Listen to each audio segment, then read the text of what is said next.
Assalamualaikum warahmatullahi wabarakatuh. Saya Ika Siti Soliha, NPM 2122% Materi yang saya bawakan yaitu tentang TBC atau tuberkulosis. Definisi tuberkulosis adalah suatu penyakit menular yang disebabkan oleh mikrobakterium tuberkulosis. Penyakit TBC ini mengena paru, tetapi mungkin menyerang semua organ atau jaringan di tubuh. Infeksi mikrobakterium tuberkulosis biasanya menimbulkan hipersensitif tipe lambat. Etiologi dan patofisiologi penularan tuberkulosis paru terjadi karena kuman dibatukan atau dibersinkan keluar menjadi droplet nuklei. Partikel infeksi dapat menetap dalam udara bebas selama 1-2 jam, tergantung pada tidaknya sinar ultraviolet atau matahari. Kuman dapat menetap di jaringan paru dan berkembang biak dalam sitoplasma makrofag. Selanjutnya, kuman dapat terbawa masuk ke organ tubuh lainnya. Kuman yang bersarang di jaringan paru akan berbantu sarang tuberkulosis pneumonia kecil yang disebut sarang primer atau afek primer atau sarang gon. Sarang primer ini dapat terjadi di setiap bagian jaringan paru bila menjalar sampai ke pleura. Selanjutnya dapat mengakibatkan efusi pleura.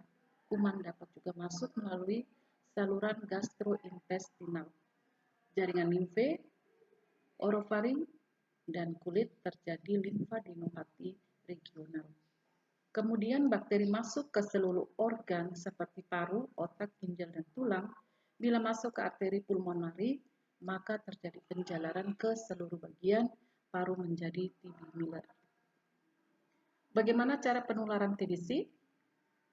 Kuman yang berterbangan di udara masuk ke dalam tubuh manusia melalui pernapasan, kemudian masuk ke paru-paru, lalu ke sistem peredaran darah dan menyebabkan ke bagian tubuh lainnya.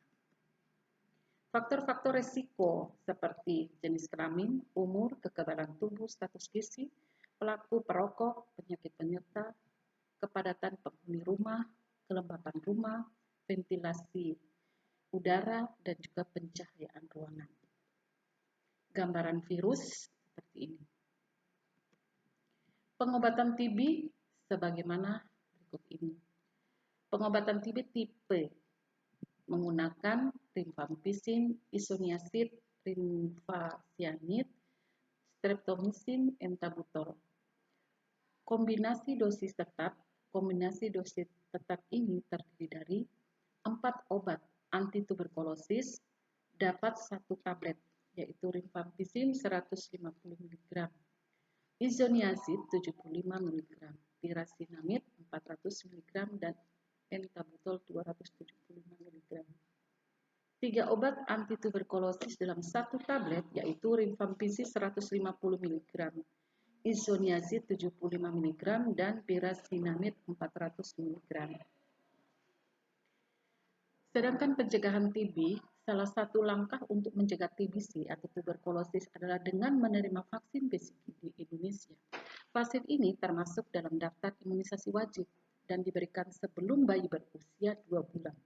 Bagi yang belum pernah menerima vaksin BCG, dianjurkan untuk melakukan vaksin bila terdapat salah satu anggota keluarga yang menderita penyakit TB. Walaupun sudah menerima pengobatan pada bulan-bulan awal pengobatan, penderita TB juga masih dapat menularkan penyakit. Jika Anda menderita TBC, langkah-langkah di bawah ini sangat berguna untuk menjaga penularan, terutama pada orang yang tinggal serumah dengan Anda. Tutupi mulut saat bersin, batuk, dan tertawa atau gunakan apabila menggunakan tisu untuk menutup mulut. Buanglah segera setelah digunakan. Tidak membuang dahak atau meludah sembarangan. Pastikan rumah memiliki sirkulasi udara yang baik, misalnya sering membuka pintu dan jendela agar udara segar, sinar matahari dapat masuk. Jangan tidur sekamar dengan orang lain sampai dokter menyatakan TB yang Anda derita tidak menular lagi. Demikianlah pemaparan materi TB yang saya bawakan di sore hari ini. Lebih dan kurangnya saya mengucapkan terima kasih. Wassalamualaikum warahmatullahi wabarakatuh. Orang belum